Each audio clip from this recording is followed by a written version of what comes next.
have to change it.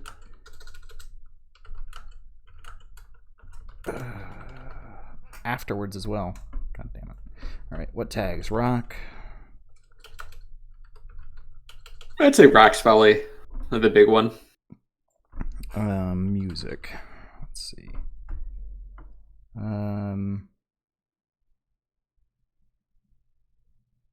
Yeah. Acoustic for that one song? Okay, no. I mean, it is acoustic, yes, technically. But I'm sure if it counts as an acoustics album. So I just noticed when I searched rock, there's no rock music, but there's rock. I mean, they're the same thing, right? Well, unless it's talking about like a rock system, like yeah, you could just to have, the ground. You could have a geologist stream, and he tags it rock. I'm pretty sure there aren't too many of those. It's a market to be filled. Yeah. But yeah, sorry, you were saying you had spaghetti squash for dinner? Yes. It's my grandmother's recipe. You take a spaghetti squash, you put it in the oven, 375 for like 45 minutes. Take it out, and then you just shred it with a fork like spaghetti. And then you can add like, I had some like black olive, some pepper, some onion, some spaghetti sauce. Ooh, it's pretty good. That does sound good. My mom made something similar before as well. It's been a hot second since I had it. It was a pretty easy recipe overall. I quite enjoyed it. I'm making, since it's supposed to be pretty dang warm here this week, I'm making a one last hurrah of summer kind of recipe. What's that? It's like I can't remember. I think it's Jamaican chicken. Oh, like jerk? Kinda. So it's chicken. I cut up a bunch of sweet. I make the recipe more than it calls for because it needs more than it calls for because it wouldn't be enough for a full week if I just used what it called for. Also, it calls for sweet potatoes, and it's like, yeah, just use 2. I'm like, 2 sweet potatoes for 4 servings. You get like 2 or 3 slices of sweet potato. I want more. Sweet potato is pretty good. Yeah, so you put sweet potatoes in, you pour some chicken stock over them. Then you have a mix of spices and jalapeno that you mix together. Ooh, nice. And then you rub that all over the chicken and pop it in the pressure cooker, cook it up. And then when you're done, over the top, you put a mango avocado salsa, which is just mangoes cut up into cubes, avocados cut up into cubes, and then you spray it with lime juice. Okay. And it is really good. And it's summery. That sounds pretty good. I like it. Just one last hurrah before I go to all soups and stews and chilies and that kind of stuff. That's the whole winter. Yeah, I've got some recipes because the pressure cooker is really good for those kind of things. So I've got a lot of things that I've been waiting to try that I wasn't ambitious enough to try last winter since I had just moved in. Yeah, you've learned. You're stronger. Like more knowledgeable. I've been eyeing up this butternut squash stew for a while. Ooh.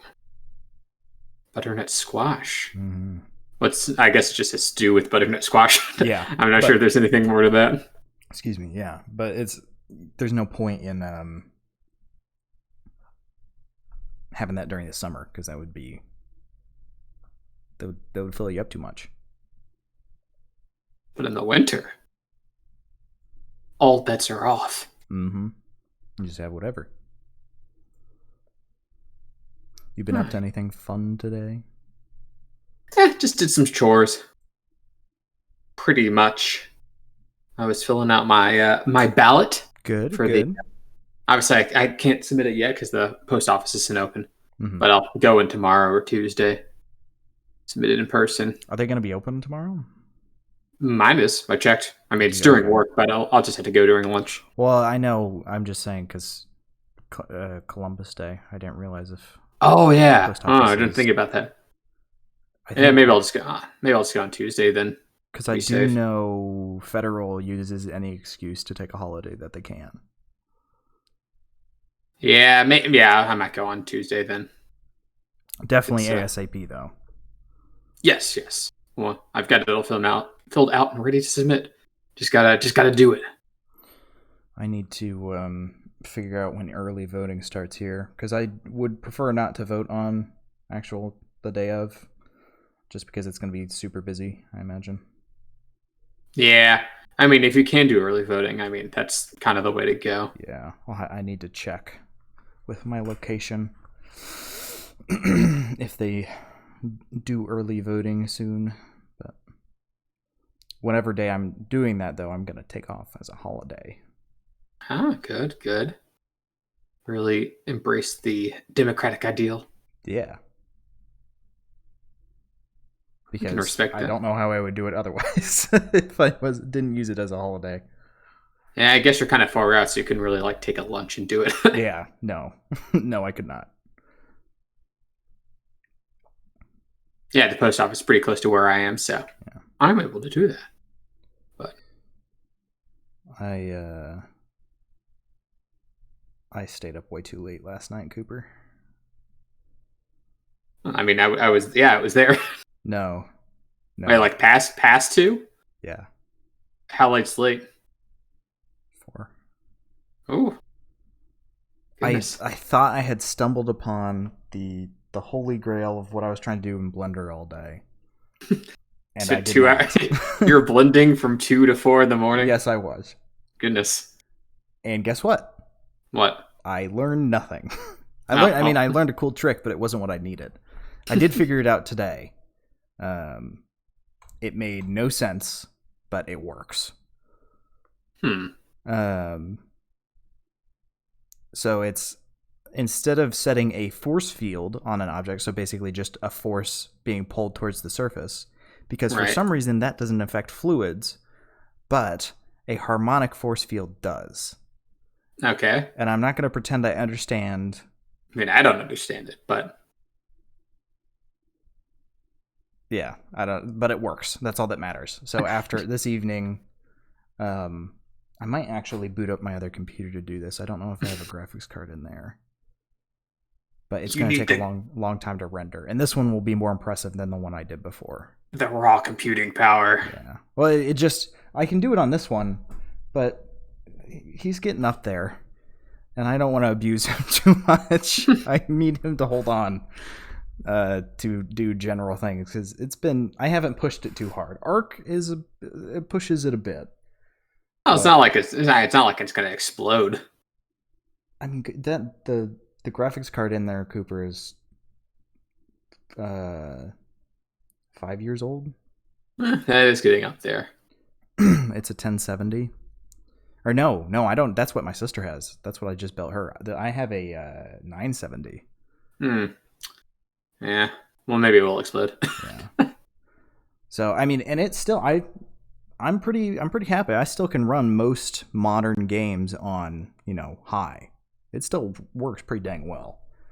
But I'm definitely starting to reach the point where it's like, all right,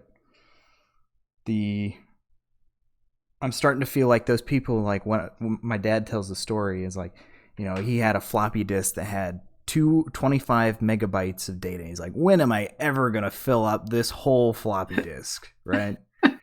And it was when I bought my graphics card, one of the biggest complaints between the 970 and the 980 was, sure, the 970 has 4 gigabytes of visual RAM, but 0.5 of it is on the other side of a bridge that's cheap on the 970 and better on the 980, which is why it was like $50 more. So technically it only has 3.5, because accessing that extra 0.5 it doesn't work very well. I'm like, when am I ever going to use 3.5 gigabytes of visual RAM? That's more than any game. And of course, like a couple years later, everything runs on a ton of visual RAM. Of course, I never imagined I'd be doing graphic design or rendering or anything. So. Blundering. Yeah. Yeah, could use some more visual RAM there. I always think of when my dad told me when he got his first computer, it had like 50 megabytes or something on it. And it's like his sister was telling him, it's like, you could type words in a document for the rest of your life and it would never fill up all that space. I guess, well, I'm like, yeah, but Word documents aren't exactly what you're going to worry about in terms of computing power. Well, even now, Word documents are much hardier. That's true. Because I got the size. That's one of my biggest complaints with coding these days is very few people practice the old, hyper efficient coding. Just because it's not worth your time anymore for the most part. You take a picture of the original Super Mario Bros. That single picture takes up more data than the full game did. Like they had to make that on a N64. They didn't have a lot of real estate in terms of computing power there. Yeah. But there's not much point in coding to that extent these days. Now, the only game I do know that does that is Factorio. But that's because it needs to be scalable, and it's made by computer engineers. Also, and they took like 10 years to make it. Yeah. They're still doing updates. Oh, I'm sure. 1.1's coming. Wow. You guys just can't stop. I thought they said they're going to take a break or something. Well, yeah, that's what they've not been working full time on it. But I'll be excited to see what they do after this because Factorio is pretty good. Factorio 2? No, they're not going to do that. They've worked on this one game for 8 years of their life. I don't think they're too keen to do the same idea again. But it'll be interesting to see, because if you look at some of the first trailers for Factorio, it looked pretty crusty. Yeah, you have that much time in the oven. Yeah. You can get some quality out of it. Well, you want to get on with it? Yeah, say so. Transition. Well, good afternoon, everybody, and welcome back to the Audio Shop Podcast. This week, in honor of Eddie Van Halen. The late, great Van Halen by Van Halen. Van Halen, yes. Their debut album in 1978, I believe. You can definitely kind of tell it's their debut album. Oh, that's showing your hand a little early? A little bit. Yeah, but like Sam was saying, basically decided this on... Yeah, you might be in the know that Eddie Van Halen recently passed at the age of 65 from cancer. Yeah. He'd been battling it since like 2001. Yeah. So since like his mid-40s. I mean, held out for a good 20 years. But yeah, recently passed away, and he is considered one of the greatest guitarists of our time. I would say the greatest guitarist. Yeah, I mean, I think there's room to argue that. And of course, this is their debut project. So we figured go back to the beginning and kind of honor of him there.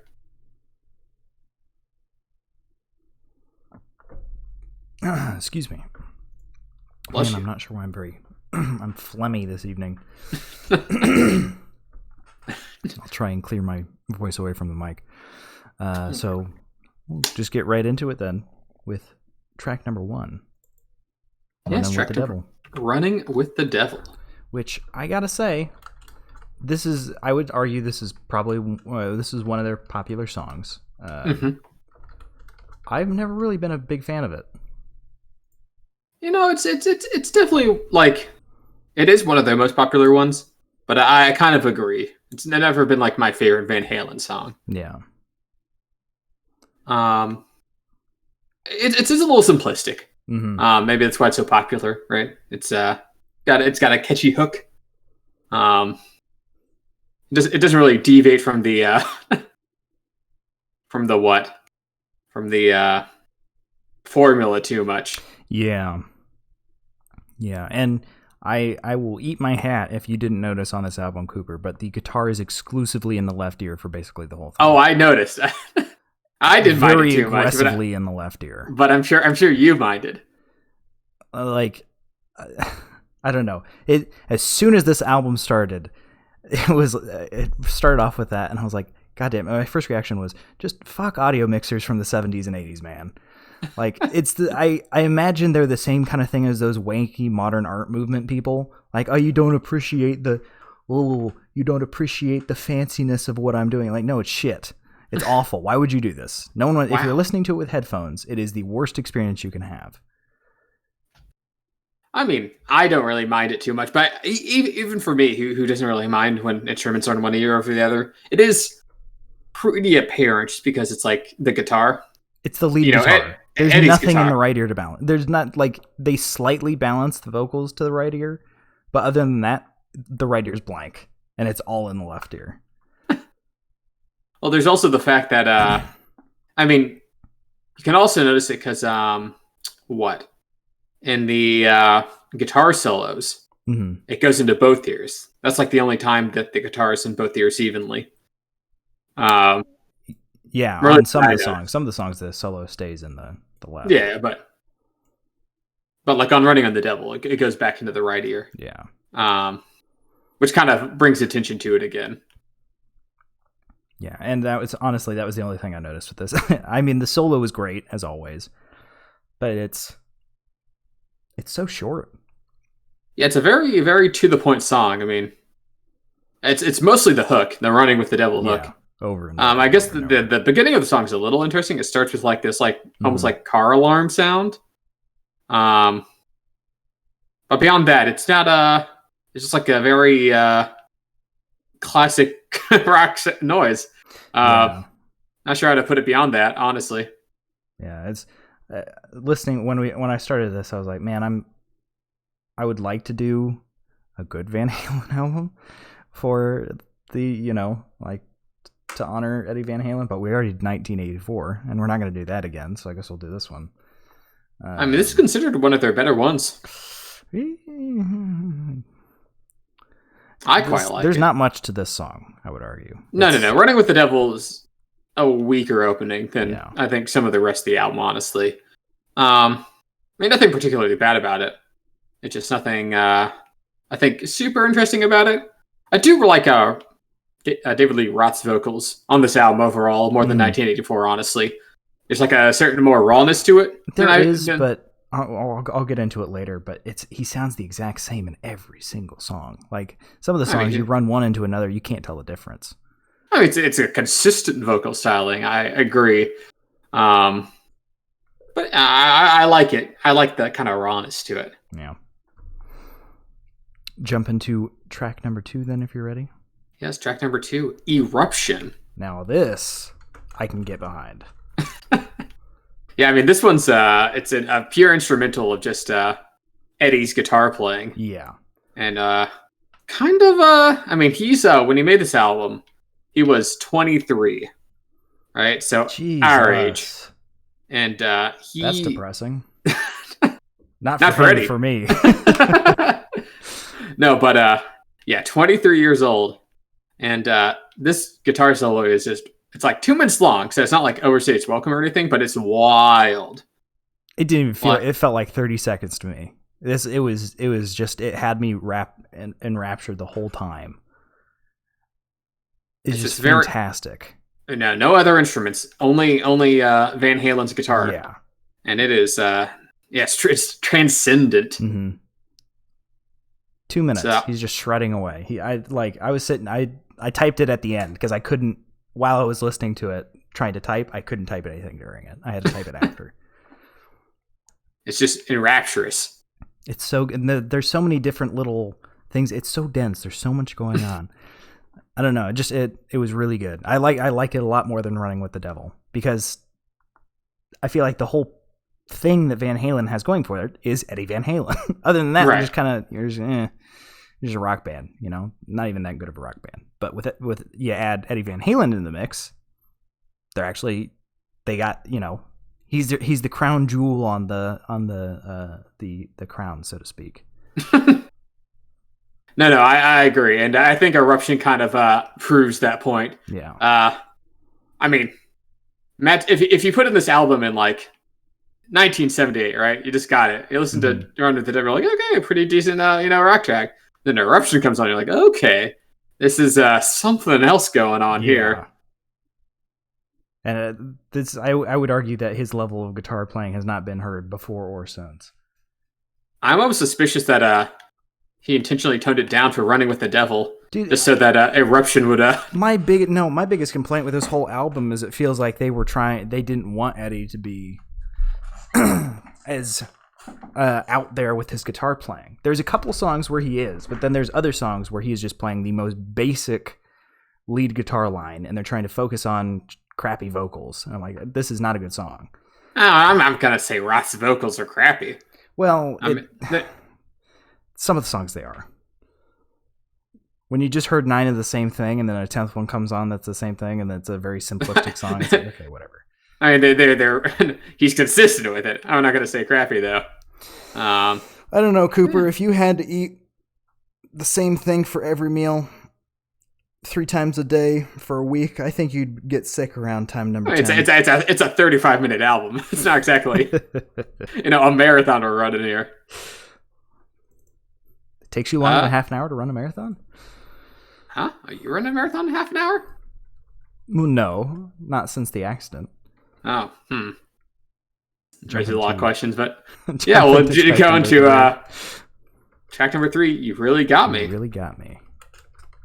Which is another one of their very famous songs. Mm-hmm. You've probably seen this in everything. I mean, I think it'd be hard pressed not to run at this song at one point in popular culture. Yeah. Again, this is another one of the really popular songs, but I just don't. I don't know. I don't like it. Oh, really? Yeah, it's all right. I like it more than Running with the Devil, that's for sure. But I don't know. There's just something about it. There's something with the vocals that makes it sound really old. I mean, it's from '78. I don't know, but like I'm talking about like the vocals. I don't know. It's like they're in some ethereal state where it sounds like it's from an alternate like 60s or 50s or something. I don't know. You picking up? You getting where I'm coming from? Not quite sure. I mean, I guess maybe it has slightly more of a throwback vibe as compared to some like late '70s, early '80s rock groups. Mm-hmm. But I didn't see it as like so far as in like being regressive, I suppose. I wouldn't say regressive. It just gives me that vibe. Okay. I can't put my finger on what it is. It just always has. Maybe it reminds me of I'll Stop the World and Melt With You or something. Maybe it's the slight British tinge that they've got going with it. I like that song. Yeah, no. We'll stop the world and melt with you. It's got to be something about the accent, because it's you can tell there's a difference to the accent that he uses in the song compared to other songs. I suppose. Yeah, I don't know. Still think. Go ahead. Sorry. I still quite like it as a song, though. Yeah, it's okay. I definitely think it's stronger than Running in the Devil. Yeah, that's for sure. And then again, just a little taste of guitar solo, 15 seconds at 1:30. And that's it. Yeah. You just get a little sprinkling. That's it. You're not allowed anymore. Oh, man, but it's a sweet sprinkling. It is a sweet sprinkling. They do use them pretty sparingly. Which, I mean, I guess it means Eddie isn't really overused on the album. At the same time, he's so good that you kind of want him to be overused. But at the same, can you overuse him? Like, we just listened to Eruption, which was, there was literally only Eddie playing, and it was probably one of my favorite songs on the album. Oh, no, I mean, totally. But, I mean, that can't be like a whole album of that. Or at least a traditional rock album in that sense, right? Yeah. I don't know. But I never realized the moaning. I've listened to the song many, many times, and I never noticed that moaning at the end. And yeah. I hate it. How did I never hear that before? Yeah, I don't know why. I was noticing them like, has that always been in the song? Maybe it was only in the remastered, but I swear I've never heard that before. Oh, maybe they cut it out of the radio mix. Maybe. Yeah, it's weirdly sexual moaning. Yeah. Which, looking at the theme of the song, I guess it fits, but still, I don't like it. I thought it was pretty funny. Yeah, I mean, it's funny, but I didn't like it. Jumping to track number 4, if you're ready. Track number 4, Ain't Talking About Love. which they seem to be talking about a lot of love on this song. No. Despite the title. Talking about love. Ah. They're talking a lot about not talking about it. Yeah. I don't know. This one, first off, it's the longest song on the album. Yeah, but even then, that's by 7 seconds. Not saying too much. Well, it's 3:47, but to me, it's really bland. It's got the repetitive lyrics from "Running with the Devil." Was there even a guitar solo in this one? Because if there was, I didn't. Yeah, there was at actually it's kind of I looked up, it had like a bit of like electric sitar on it at like 1:30, which I thought led to an interesting effect. That at all, geez, and I love sitar. I mean, it was pretty distorted. Yeah, it was hard to tell. Like I said, I wouldn't have known if I hadn't looked it up. I don't know. It didn't do anything for me. It's not like I actively dislike it. It's just kind of like there, right? It's like a fruitcake. Right. Fruitcake. Yeah. It just kind of lays there. It's a little wet. Some people eat it. Some people don't. Some people have very strong feelings. Some people are like, it's all right. I don't think I've ever had a fruitcake.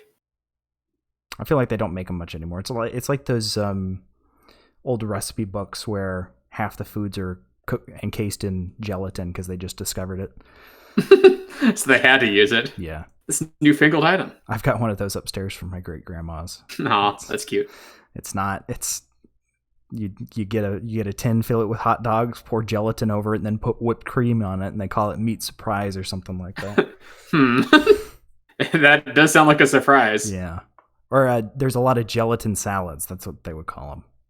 Gelatin salads. Yeah, you suspend vegetables in it and then mix dressing in with the gelatin.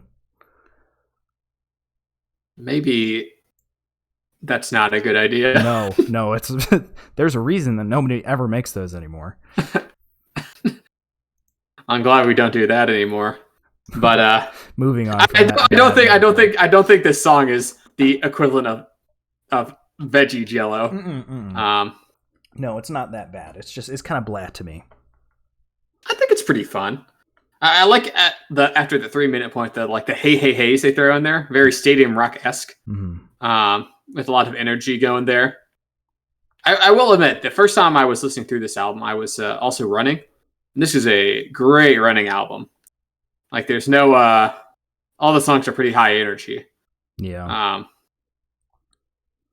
No, the shine did lessen slightly whenever I listened to it. Just like paying attention to it, because like you said, a lot of the songs are fairly simplistic in structure. I mean, besides Eddie's guitar solos, which are like dense nuggets, the songs themselves are nothing super out there. Yeah, maybe that's what came into this, because I'm sure this is just like 1984. This is a great driving album, right? Just something to slap on. You got while you're doing something else. And I mean, I've spoken at length about this in the past, that the act of analyzing and sitting down with something kind of breaks it down. But I don't know. It's just this one wasn't for me. Okay, that's fair. Well, we can move on to track number 5. I'm the One. I'm the one. You're the one that I want. Who? No, different song. Now, this one starts with almost like a Ballroom Blitz-esque vibe, like this kind of drum and beat, and just the solo guitar that kind of powers through the entire song. This one's pretty hype. Yeah, this had an instantly more gripping guitar line for me than the last song, and the driving drums really help it well, or help it well. What kind of word is it? Help it as well. But I think the reason I really like this one, I think the reason is because it sounds a lot like Hot for Teacher. It actually, yeah, it kind of is like a proto Hot for Teacher. Yeah. I didn't notice that at first, but yeah. And the first solo at 1:20 is literally just the vocals cut out, and the guitar just keeps doing what it had been doing in the background, which is exactly what I wanted from this album. is Eddie just doing his own thing off in the corner, and then when they want a solo, they just stop everything else, and he just keeps doing what he was already doing. Oh man, which he does. The song he is really they give him a little more breathing room. Mm-hmm. And also, like I said, I still like the vocals on this one. Oh yeah, I like the stacked vocals on the chorus. How they kind of pops them out. I mean, obviously they're fighting for a little bit of space with Eddie's guitar playing. Well, they did that to themselves, putting vocals in one ear and guitar in the other. They could have easily fixed that. But that's true. That's their own fault. But that's the entire album, so I'm not going to talk about that. Yeah, but the song's so consistently high energy. It's just very fun. Mm-hmm. And, gee, Billy, your mom let you have 2 solos in one song, the second guitar solo. And they're both really good. Yeah, they're both fantastic. I gotta say, I was not... That acapella at the end was really confusing because it was fantastically well done. You mean the barbershop quartet thing? Yeah, it just kind of popped in out of nowhere, and I was like, "Whoa!" Oh, I love that one. Yeah, it's such a weird like breakdown that's like so like sonically different than everything else on the album. It's like a different song from a different band cut in, and then cuts out all of a sudden. I actually really dig because it has like a lot of character to this song, and it's like sonically interesting and also pleasant, and it leads like surprisingly well back into the song. Mm-hmm. Yeah, I really dig that weird like acapella breakdown. And it's different. And this is what I mean when I say the same sound on every song. He still sings the same way. But this song has like the special spice in it, right? Yeah. There's just something that makes it different. Now we get to 6, 7, 8, 9. Those all literally all the same. I assume they cut the take and they just immediately continued on to the next one. The singing style does not change. There is no vocal difference. It's all the exact same. Now this one has the acapella. It's got a bunch more going for it. Yeah, it's a very fleshed out song. Mm-hmm. Probably the most on the album, honestly. Yeah, for sure. It's kind of where all the stars align with the band. And I don't think this is even the start of the B-side, is it? I think it's the I think it's the last on A. Yeah, I think it's the last on the it's the last on the A side because Jamie's Crying is the first on the B side. Which, I mean, do you want to move on to B, or you still want to talk about 5? No, we can keep going because go on to goddamn, if I had the record, I probably wouldn't turn it over. If we're being honest. Oh man, not a big fan of the B side. This is probably one of the weakest B-sides I've seen in quite a while, Cooper. It's certainly, I mean, Jamie's Crying is a pretty good song. I like it. I really don't. I feel like the one lyric is Jamie's Crying. I mean, that's the chorus. that's the hook. But like coming into this off of I'm the One, it was like, what am I even listening to? Like it's got cowbell. That's about all it has sonically different going for it. But it's got very tame instrumentals and very tame vocals, and it's just kind of It's repetitive. It's back to the,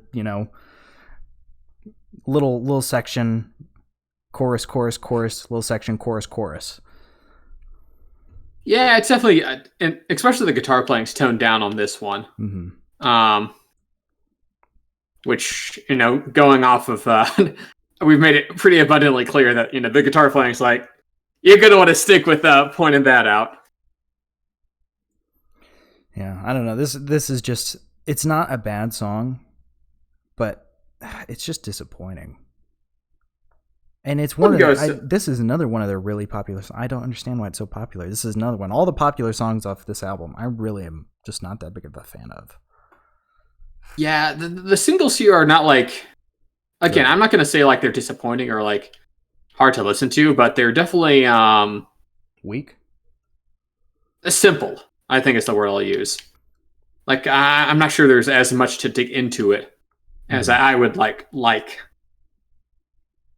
But simple songs aren't a bad thing. No. But when there's like, when you have like a lot of simple songs next to each other, you kind of want more, something a little heavier. Yeah, and there's something to be said for simple. We'll get to it later, but it's simple, but it's fantastic. We'll get to that in a bit later on, but it's very copy paste is my issue with it. Which, this is still coming from the era of albums. You listen to the album, as opposed to the current era today where they create radio singles and then they create some fluff a lot of the time. Yeah. Streaming services. Yeah. Which, that's, both have their pros and cons, but I don't feel like they've added, this doesn't feel like an album experience. Yeah. It really does not, which is weird because it was, 70 or 72? No, 78, right? 78. Yeah. Which is very much entrenched within the album era. Oh yeah, it's dead center in it, honestly. Anyway. Jump to track number 7. Track number 7, Atomic Punk. I'm not sure if they know what the word punk is. Yeah, I was expecting something else with the title. Honestly, I wish they'd gone full punk. I think that'd be kind of interesting. Have like a dirtier sound with Eddie's guitar playing. Mm-hmm. That guitar at the start doesn't even sound like guitar, though, with all the filtering they've got it through. That's true. That's kind of interesting, but then it's just kind of a semi-aggressive rock song. And the vocals, the vocals aren't even any different. Mm-hmm. I kind of wish, Roth had at least done something more interesting with his vocals here, especially. Because it's called Atomic Punk, right? You're expecting he's going to really go off here. And then it's like, he's just, okay, he's still singing like he sang on all the other songs. Yeah, this one just didn't do it. It's got good energy, but it doesn't have the pull of any of the better songs on this album, in my opinion.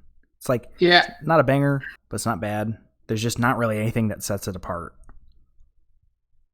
Yeah, there's not really that special spice. Yeah. The vocal stylings, I guess, are a little theatrical. But yeah, I feel like they really could have had a chance to go into a different aesthetic. I'm not sure how big the punk scene was in the late 70s. So maybe that's just me looking back and being overly expectant of it. Mm-hmm. But I don't know. I think it's good to have variety every now and then. And this is definitely not a variety-heavy section leading into track number 8, if you want to move on, Coop. Yeah, track number 8, Feel Your Love Tonight. Feel Your Love Tonight, which is 6, 7, 8. We're wrapping up the Everything is Exactly the Same section of the album. Yeah, Feel Your Love Tonight is pretty similar to some of the other songs. Yeah. I think is what I can say this about one, it. Going from Atomic Punk to this one, I could not tell a difference. It sounds like the same song. Yeah, usually I'm not a big fan of the slower rock song that every rock album has, but at the same time, it's nice to have maybe not a break in the energy, but some mix up. Yeah, to keep the album a little more fresh. But I think the biggest issue with 6, 7, and 8 is the amount of emphasis placed on the vocals. The vocals aren't bad, but the vocal styling doesn't change at all. It's exactly the same from song to song. And especially since they aren't particularly keen on writing more than 3 vocal lines per song. So it just kind of becomes mush. Mush. Yeah. Okay, I'm not going to say mush, but I'm going to say it's kind of monotonous, maybe. I guess that's not very positive in and of itself anyways. Yeah, it's just kind of, it's gruel. It's just kind of, Yeah, it's a very consistent paste. Yeah. Might be tasty paste, but people like having little chunks in there. Yeah. Some nougat, some dark chocolate chips. Ooh. This one has a guitar solo, much needed guitar solo, might I add, at 2:45. But again, it's a 15-second guitar solo, and then it launches right back into the chorus. It's like, why are you gonna tease me like that? Yeah, I feel like definitely on their later albums they discovered how useful having Eddie Yeah. and utilizing him correctly is. Yeah. Because obviously on this one they're a little more, or I guess they hold back a little bit, and they really don't need to. Was it hold back, or was it the lead vocalist wanted to be the front man, not the guitarist? Well, I mean, Eddie Van Halen and his brother Alex, they formed the band. Yeah. Roth didn't come on until like a couple of years afterwards. So they ran, I mean, the band was called Van Halen. They ran the show. Yeah. Maybe they just weren't ready to, or maybe Eddie wasn't confident enough in his abilities yet, even though he's really good. I mean, yeah, to be fair, he was 23. Yeah.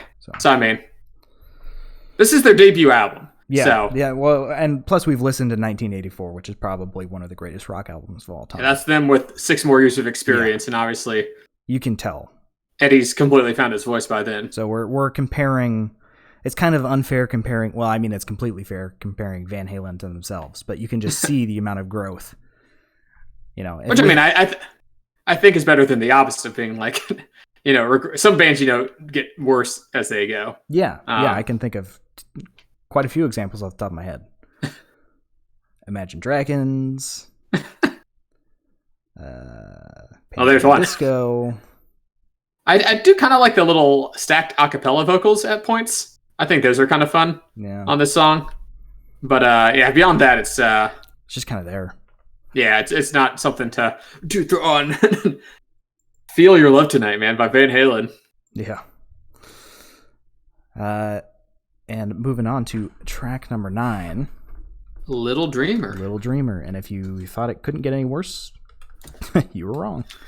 I wouldn't say worse as much as the exact same. Yeah.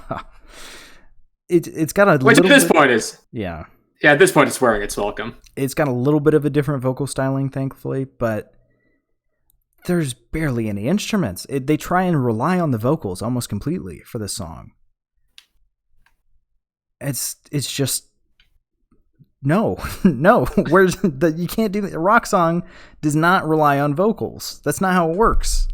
I mean, I guess again we should emphasize that it's not like the vocals are bad, but they're definitely not like strong enough to carry a song. If you put 6, 7, 8, 9 into a hat of just the vocal line, mixed it around and pulled it up and slapped it onto any one of those instrumental tracks, you would be correct. Oh, this one's the vocal line is a little drearier, a little, That's not a good thing. No, I mean, it's slightly different. It's different. Different doesn't mean good. But, shit sandwich is different than a normal sandwich. No, I do like the bass line on this song. Yeah. We haven't talked about that much. I like that one. It's actually pretty good throughout the entire album, though obviously Eddie's guitar playing overshadows it. And overmixes it as well a lot of the times. Well, true. Mixing is not the strongest point on this, but it's the first album. Yeah. But they still hired a shit audio mixer. Or they did it themselves, which is possible as well. That's true. I didn't look too much into that, but... Yeah. Jump into track number 10 if you're ready then, Coop. Track number 10. Ice Cream Man. Well, we're getting something different. I actually really like the start of this song. It's acoustic on a Van Halen album. More likely than you think. But it's the vocal styling mixed with the calm acoustic guitar fits really well, I think. This is what I'm talking about. The vocal styling hasn't changed, but it's the way it's being applied is so different that I'm like, wow, I really like this. Well, I'm going to sound like a bit of a hypocrite now because I've been ragging on it sounded the same, but I don't care for this song particularly. That's fair. Maybe, again, it's kind of a throwback song. I wonder why it sounded so different from the rest of them. Hold on. Before you say any further, the second thing I had written for this is, what do you want to bet Cooper brings up the word sock hop on this? Okay. It's written by, I wonder why it sounds so different. It was written by a guy named John Brim. So they brought on a different writer who was born in the 1920s. Uh-huh. So he was by then he was going on in the years, and he was from the 50s and 40s era. Can you hear it has my voice? It has a little more of a bluesy throwback. popping in the socket kind of sound going to it. He's also from Gary, Indiana. Fun fact. Oh, sorry, he died in Gary, Indiana. He's from Kentucky. Oh, okay, yeah, that's not surprising. A lot of people do. Yeah, no, I mean, I guess they do that sound all right, but God, I still don't like it. You just hate that older music style, man. I know I'm being closed-minded about it, which I don't like. It's if you don't like it, you don't like it. But I just think it's funny because usually when these songs come on, I love them, and you just despise them. I mean, again, okay. I can tell. At this point, I've gotten so good at telling what it is. I can just, Cooper doesn't like this song before I've even spoken to you. I'll be fair. The guitar solo on it, having Eddie's like kind of guitar over this kind of sock hoppy beat is good because it's like, I'm not gonna say out of place, but like it's so different than what you usually find. Yeah, it's obviously a good juxtaposition of styles.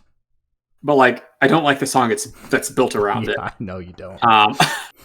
So I'll give them points for, like I said, I feel like a hypocrite because I've been ragging on them like they should do something a little more different. And then they do it. I'm like, I don't like this. It's too different. Well, to be fair, how many albums have we listened to now that have a sock hop or 40s 50s kind of style song into it, and you just don't like it? You just don't like that 40s 50s music is what it is. I try to give it a chance every time it happens, but there's just something about 40s and 50s music you don't like. It just does not make me want to listen to it anymore. Yeah, but on the other hand, I really like it because I think pulling back into those old styles is fun. No, I mean it was. I appreciate the change of pace. I just don't like it. Yeah. Yeah, I knew as soon as I got out of the acoustic section, I'm like, Cooper's not gonna like this song. Maybe one day I'll find a sock hop song that I actually enjoy. One day. One day, but not today. I doubt it personally, but we'll find out. There's got to be one. Maybe. But maybe at that point it just doesn't sound like sock hop anymore. Yeah, that's probably a good point. Jump to track number 11 if you're ready. Yes, track number 11, the final track, On Fire. Which honestly, I think it's this is probably as good of a closer as gonna out of all the songs on the album. Yeah, it's still not, in my opinion, very good. It's still not like the greatest song of the album, but I think it's still got a lot of good energy. Yeah. I'm glad they ended on like such a kind of explosive track. See, you say explosive, but I was expecting something even more high energy. I don't know. It just kind of came and passed me by. Like you wanted something even more explosive. Yeah, I wanted Van Halen, not this is a rock song, I guess I should say explosive compared to the rest of the album. I mean, the vocals kind of pop off on the chorus, when he's in those high notes. Mm-hmm. Then Eddie's still being Eddie. Yeah.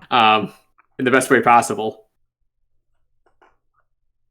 But yeah, it's got like I don't know, it's got that high energy guitar solo going on. Honestly, I don't have as much to say about it as some. I think it's like just a better version of like the track 7, 8, and 9, right? Yeah, it's probably the best version of that you could get, because if you were to put one of those as the end of the album, that's just like Yeah, they did. Somebody comes in for a nice dinner party, they serve you a delicious meal. It's like, oh hey, by the way, before I leave, can I use your restroom? And they just drop the most horrendous dump in your toilet you've ever smelled. Your metaphors are so mean. Listen, I'm comparing themselves to themselves, and they got so much better in 6 years. This is not a bad album by any extent of the imagination, but it's just, if you wanted to listen to Van Halen, would you listen to Van Halen or 1984? It's unfortunately vanilla. Yeah. I think it's the way to describe it. Like, vanilla's not bad. I like vanilla every now and then, but like, there's other flavors I'd rather have. Mm-hmm. Yeah, that's a good metaphor. But that is the end of the album. Yeah, it was a tight 35 minutes? 33, I thought. Maybe it was 35. Yeah. But yeah. So Cooper, we've been negative a lot. So let's say our favorite one first. Yeah. I mean, I think you're going to agree with me on this one, Sam. Probably. Where my favorite like full song was definitely I'm the One. Yep. It's basically maybe because it sounds kind of like Hot for Teacher. Yeah, But I think it's the closest Van Halen gets to where they're gonna be in a couple of years. Where they let Eddie off the leash, the vocals and the instrumentation come together in a great way. It's got a pretty remarkable breakdown with that like kind of acapella barbershop quartet thing going on. Just a fun, explosive song. And then obviously I'll also give a shout out to Eruption for just being a mind melting like guitar solo. Like the song's a guitar solo. And basically the indication that, okay, if nothing else, that guitarist is going to go somewhere. Yeah. Yeah. Can you imagine if we listen to a current band today and we get to number 2 and listen to Eruption and that's what their guitarist sounds like on their first album? You'd be like, what the hell? You'd be like, holy crap, this band is going to go down in history, which they have. They did. I mean, Eddie definitely did. Yeah, Eddie is... I'll say it again. I've said it several times. I really believe he's the best guitarist of all time. I mean, this album, basically, I mean, on his first outing is entirely impressive. Yeah, like he's doing better on this album than some people like do in their entire careers, right? Yeah, like as veterans, and he's like 23 at the time, and he only goes up. He gets better like significantly after this album. He's already great on it, which is insane. But yeah, I think it shows that Van Halen's songwriting skills, Eddie's incorporation into their songs, just got markedly improved, in like a really good way. So yeah, it's. I guess. Did you have any different favorite songs, Sam, besides the ones I named? No, I'm in agreement. I'm the one is probably it's basically a glimpse and a little portal opens and you see the future of Van Halen. I'm giving a shout out to Ice Cream Man because I did really like that song too, as much as you didn't like it. But it's such a different style because when you hear Van Halen, you do not think acoustic, but man, if they don't pull it off. And then that juxtaposition of styles I really liked as well. It's definitely not my favorite on the album, but it's definitely top 3. I'll give it points for being different. Like, you know, that they earned it being different. I still probably my least favorite like straight listen on the album, like in like in like Isolation. Oh, so is that your least favorite song on the album, or is probably just by itself. Okay. I mean, like the B-side, they kind of all blend together.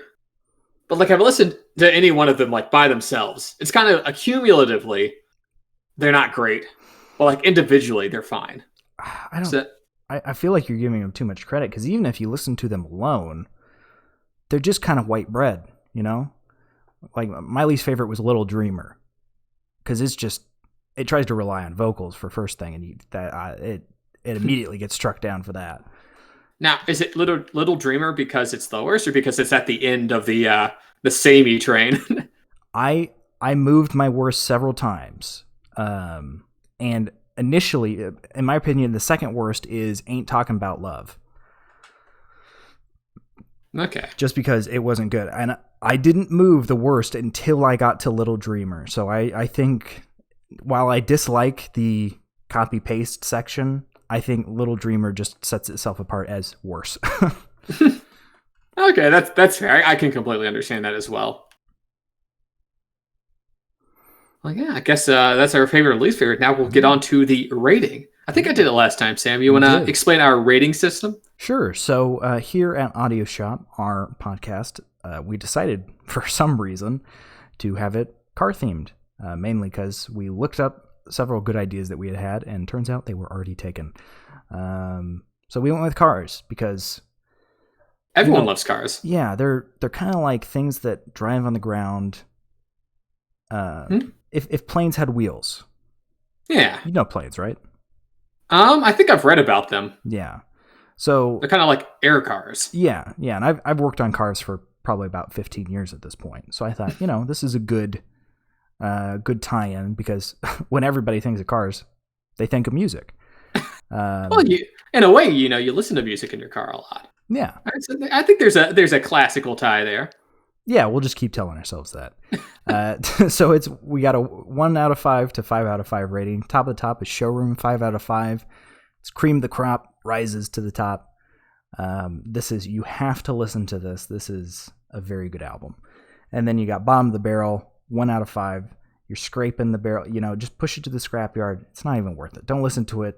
You're probably going to get dumber and have a worse standard of living for listening to this album. You might lose your job for listening to this. If your boss hears you listening to this album, you might get fired. Because obviously you just don't have good judgment skills. Yeah. So I'll rate mine first. I think I've been pretty harsh this whole time, but I think it's a fixer-upper. It's got really high highs, and the lows aren't super low. Would I suggest somebody listen to this whole album? Probably not. I'd say, listen to the 3 that are definitely not singles, because I don't know if anyone's ever...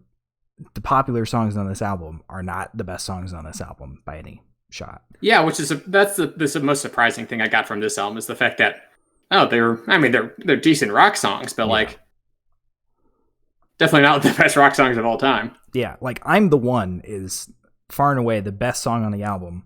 It's not even a single or anything. Yeah, like Running with the Devil, that's not a good song. Like I'm sure everyone knows that song, but it's just kind of there, It's not that great.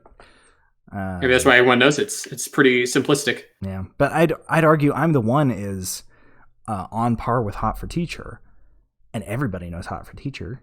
That's true. So why don't they know I'm the One? It was whatever they pick as singles for some reason is the only songs people ever listen to. But yeah, I'd say listen to the good songs on this one. If you really want to listen to it all the way through, do it while you're doing something else.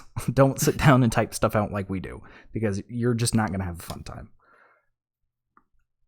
I think I'm pretty much in agreement. I'm going to give it the fixer-upper 2. Like there's a lot of potential that's obviously was capitalized on later, as Eddie became the Eddie Van Halen. But there's also a lot of growth potential, right? Mm-hmm. It doesn't take much risks, and obviously Van Halen's world famous, but I do feel like the singles are pretty weak on this album. Yeah. Not unlistenable, not bad, just sort of blah. Yeah. So yeah, I think a fixer-upper is a good rating to give it, just because that kind of fits into not bad, not good, room for improvement, and some pretty great guitar playing. I mean, that guitar playing basically saves this album. Oh yeah, if Eddie wasn't on this album, it would be high or low used rental probably. Because I'm pretty sure we gave 1984. Both of us gave it a showroom, if I'm remembering correctly. I think so. Yeah. I mean, so obviously they made we're comparing them to themselves, which is why we're being so harsh. But yeah, that's been Audio Shop Podcast Van Halen. Now let's roll on over to the Spare Tire, which is just whatever else we've been listening to for the past week. You want to go first, Cooper? Because I imagine you have 3 or 4 albums that you've listened to, like always. Yeah, well, I've got a couple. One I listened to that was really good was, I think I'm pronouncing her name right, Erykah Badu. Basically, she's kind of a R&B kind of soul singer. Kind of worked with D'Angelo, who's another R&B singer that I very much like. I listened to her 2000 album, Mama's Gun, which is fantastic. If you're kind of going for kind of a late 90s R&B vibe, it's a fantastic album to listen through. Very relaxing, got a lot of character, a lot of good instrumentation in it. I also listened through a couple albums, like 1 or 2 of them, from the band Klaatu. You ever heard of Klaatu, Sam? That name rings a bell. Because they're most famous for kind of shadow dropping a album in like 1976. People they suspect it was actually a band that was made by the Beatles. Like they got back together, like released an album secretly, because they have a lot of Beatle rhythms in it. Obviously it wasn't. It was just some band. But I quite like their music. If you it's a little like off-brand Beatles, like not quite as good as some of their best stuff. But it's also a fun listen of just some kind of more psychedelic rock from the 70s. Mm-hmm. Now, I'm not sure if I know them because the band is named after the alien who visits Earth in the film The Day the Earth Stood Still. So I might be thinking of that. That might be what they're named after. That is what they're named after. but I might be thinking of that. I'm not sure if I know the band or the movie. But. So yeah, I think you're probably thinking of the movie because they don't have too many listens on Spotify. Yeah. But yeah, that's just an interesting listen. How about you, Sam? Well, you know me. Been listening to a lot of ELO, of course. When I'm driving to work, it's got to be something I can sing to. If I can't sing to it, I'm gonna fall asleep while driving. I booted back up, listened to quite a bit of Hawaii Part 2 by Miracle Musical this week as well. Good album. Very good. Mainly only a couple of the songs that are actually, not theater productions. What else? I didn't listen to much of Over the Garden Wall. Once it gets colder again, I get in the car and it's 80 degrees. It's not Over the Garden Wall weather. It's got to be cold. I don't care if the leaves are changing color. It's got to be cold.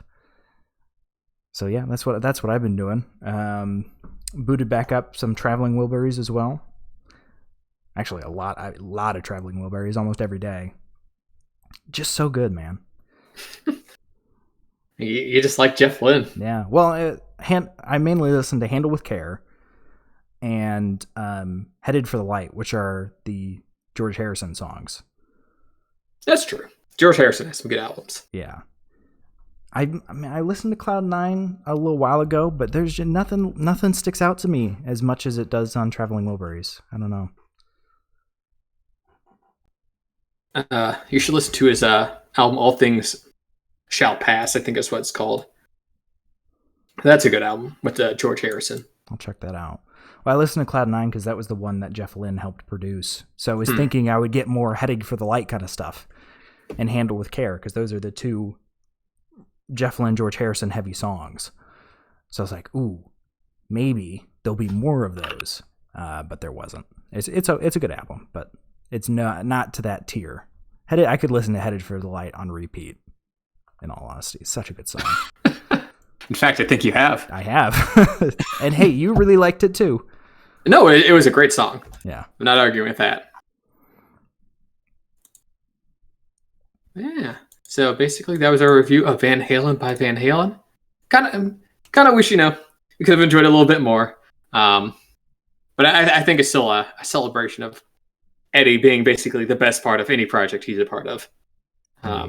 Being a legendary artist.